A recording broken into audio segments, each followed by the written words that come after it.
Alright boys, I'm kind of starting today's video a little bit angry, and let me tell you exactly why. So as of recording this video, I just posted, I'm selling my BMW S1000RR. Here is why. I posted it while I was in class earlier. I took this bike to the dealership 4 times to get this quick shifter fixed, and finally, after the 4th time, this bike seems to be working great. When I dropped this bike off though, when I dropped my $30,000 motorcycle off to this dealership, I gave permission to the tech working on the bike to go out and ride the bike in a necessary manner in order to replicate the issue so he can get to the bottom of it and fix it. I run a motorcycle social media page, this is not a secret, and as of today I posted this video called I'm selling my BMW S1000RR, here is why. Obviously videos are not recorded, edited, and posted on the same day, so there's a little bit of lag there, but I saw a comment of someone saying that they saw 650 Ebe riding my bike, and I was like, huh, that's strange. I went to 650 Ebe's page, I didn't see any videos of him riding it. That's kind of weird. So coincidentally, the dealership also just called me about an hour ago. They were trying to get an update on how the bike is reacting to the new quick shifter, and I told them everything's been great.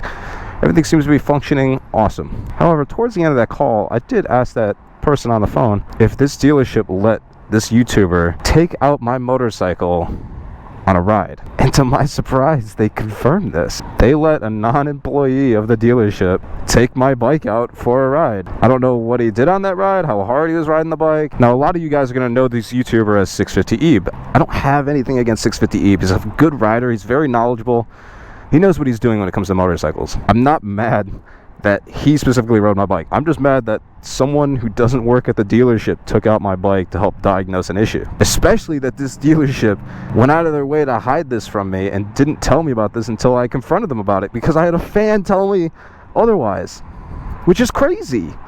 The normal person would have no idea. I'm just lucky that I'm in this position where someone could recognize my bike out in public and notice that that's definitely not me on it. So I'm really like trying to hold myself together here, because I just want to like yell and get mad, but whatever, what's done is done. I called BMW corporate and I left a dealer complaint, and even the corporate person on the other end of the line was like, what? Like, that's crazy. Because when you drop a bike off to a dealership to get warranty work done, you have like the expectation that the person working on your bike is going to test the bike after they're done. Like, if they can trust their own lives on it, I can trust my own life on it. But that's fine. Like, I'm paying someone, like, you are giving your bike to someone to be carefully worked on. That's whatever. I didn't have any problems with that. I told the tech to take the bike out, but what I didn't do is give someone who doesn't work at that dealership permission to ride my bike. At no point did they call and ask me if this was okay. And I don't think I'm in the minority here of being like, I don't like random people riding my bikes. I don't know 650 Ebe like that, dude. He's a well-known YouTuber around here, yes. He's very knowledgeable about bikes, yes. I don't think he did anything to cause any harm, but it's the principle. A random guy who I don't really know like that just took out my bike for a rip, whatever you want to call it.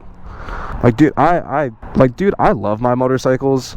They're like one of my escapes, and I think every motorcyclist in existence can agree, you don't like other people messing with your bikes. There's just something about it.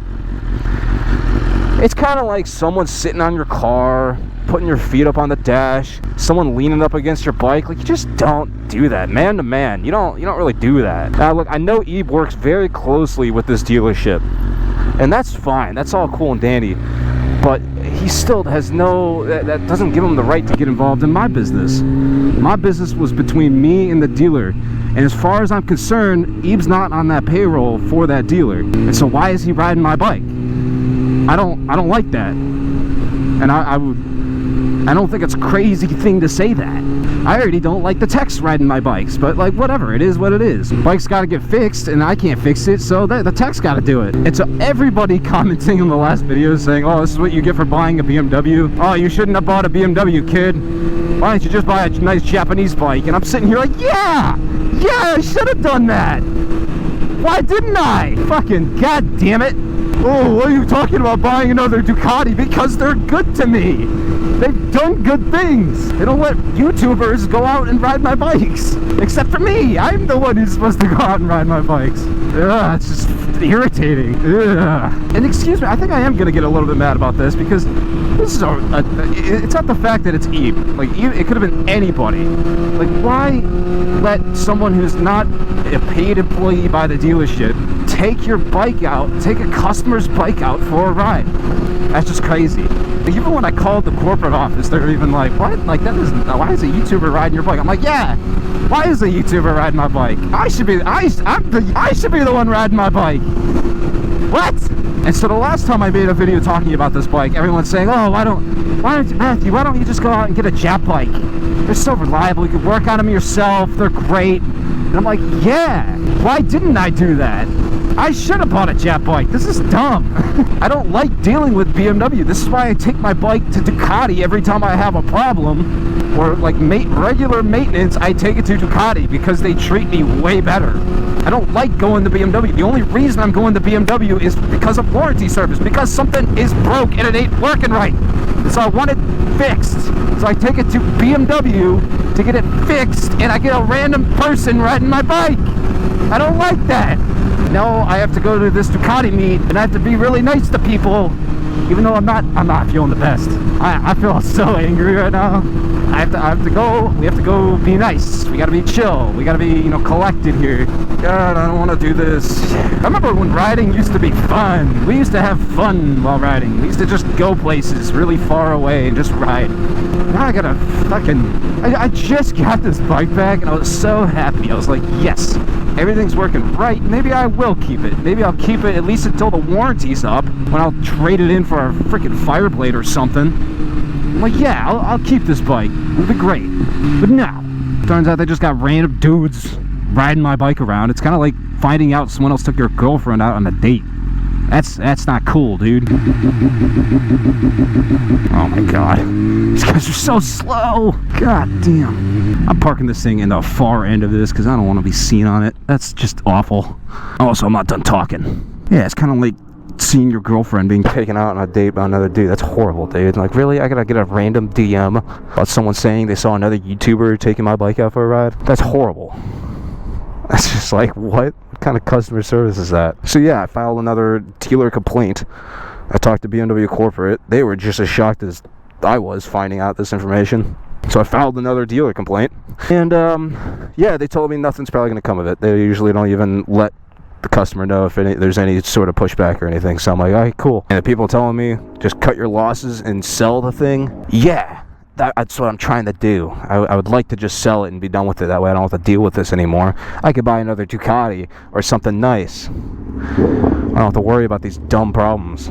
So, a little freaking tired here. But if you can't tell, is this leaking now? What is this? I just cleaned this up and it's coming back. Cool.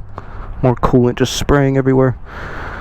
I talk about these experiences, these bad experiences, so you guys can educate yourself so you don't make the same mistakes that I am. Because I'm young and I'm stupid. I'm trying to, you know, I'm just trying to buy the best bike possible and enjoy and have as many memories as possible on these things. And it's just these little hiccups that kind of get in the way a little bit. And I just want you guys to know about them, so that way when you guys likely, like, when the casual, more or less experienced rider goes out and is like, hey, I want to go buy my first super bike, my first 1000cc, you know, I rode my 600 for like 2 or 3 years, I'm gonna go out and get my first 1000cc bike. Well, this is why I'm talking about this stuff, is so you can go out and buy the best one possible. And if you're gonna buy an S1000, make sure you're very educated on the dealer that you're buying from, because I wasn't, and fucking look at the situation I'm in now.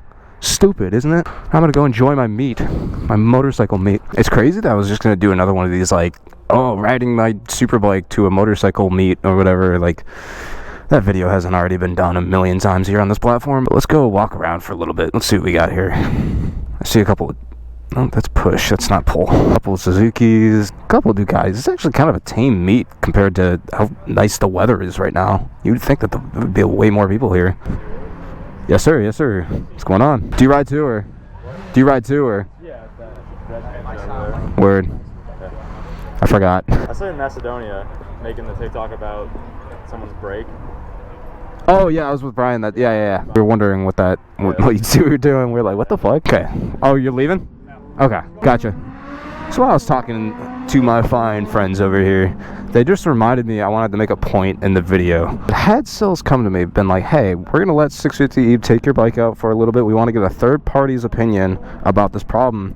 Because there was a little bit of back and forth with the dealer, if you remember, where the dealer was saying that everything is working fine, and I'm definitely not experiencing a working bike. So the dealer's saying it's working, I'm saying it's not. They wanted to get a third party's opinion. And when I picked the bike up originally, they had told me that they let one of their other motorcycle techs, or I guess salesmen, go out and ride the bike. Now that's fine, because he's still an employee of the motorcycle dealer. My issue with this is that they didn't ask me, they didn't tell me. It seems to me like they were trying to hide this fact, and I only discovered this because of a YouTube comment. So had they not tried to hide this from me, had they asked me, I probably would have been completely fine with it. I would have let them take it out for a ride. With the interest that he treats my bike with respect, and that he's only going out to get to the root of this issue, which it sounds like he did anyway, but still, that's not the point. So ladies and gentlemen, that now concludes the whiny section of this video. Again, I make a lot of these mistakes so that you don't have to. It was just my mistake of not doing my dealer research before buying a very expensive motorcycle, which, look, you guys are right, I probably should have gotten a different bike, like a ZX-10. And yes, I am going to try to actively sell this and get out of this, but at the moment, I'm stuck with it. I'm stuck continuing going to the dealer that I'm stuck with. That's just going to be what it is. And so I probably am going to cut this video here and make a little part 2 that you guys are going to have to wait on. With that being said, I hope that you guys have enjoyed today's video, and I will talk to you guys in the next one. Bye-bye.